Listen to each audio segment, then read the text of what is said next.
दर्शकों नमस्कार। एक बार फिर से उपस्थित हूं आप सबके सामने बुधवार के कार्यक्रम में।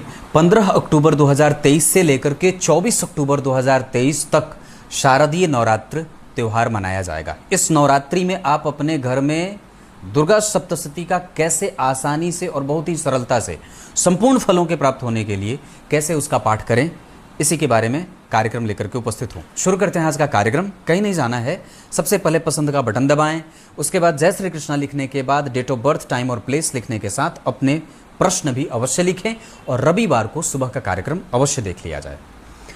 इस बार माता का आगमन हाथी पे और प्रस्थान घोड़े पे हो रहा है। हाथी का आगमन शास्त्रों में अच्छा कहा गया है, पर जाना घोड़े पे अच्छा नहीं होता। आगमन से जिसके घर में भी पूजा पाठ होगा उसके घर में वृद्धि होगी, चहुविध पुरुषार्थ की प्राप्ति होती है, अखंड सौभाग्य की प्राप्ति होती है, धन धान्य की समृद्धि बनी रहती है।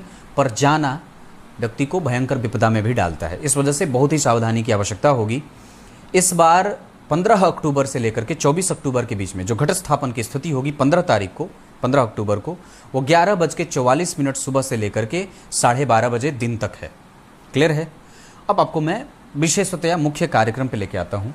अगर दुर्गा सप्तशती आप खुद से करना चाहते हैं तो 9 दिन में आप कैसे इस पाठ का समापन कर सकते हैं, किस पाठ को कब करना है, कौन से अध्याय का पाठ पहले दिन, तो पहले दिन करना है प्रथम अध्याय का पाठ, दूसरे दिन करना है दूसरे और तीसरे अध्याय का पाठ, तीसरे दिन करना है चतुर्थ अध्याय का पाठ, चतुर्थ दिवस में करना है पंचम, षष्ठम और सप्तम अध्याय का पाठ।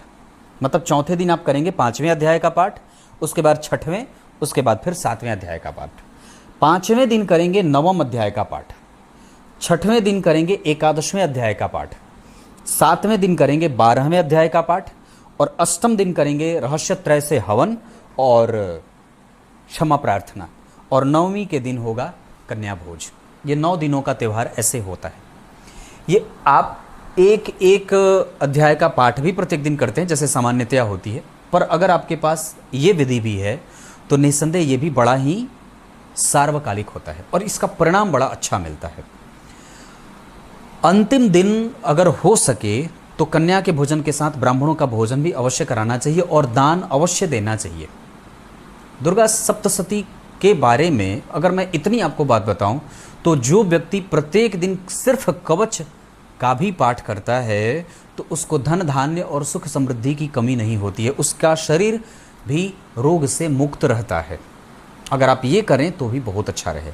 और अगर दुर्गा पूजा में ऐसे विधि से करना चाहते हैं तो ये भी बहुत अनुकूल है, इसमें भी कोई दिक्कत नहीं है।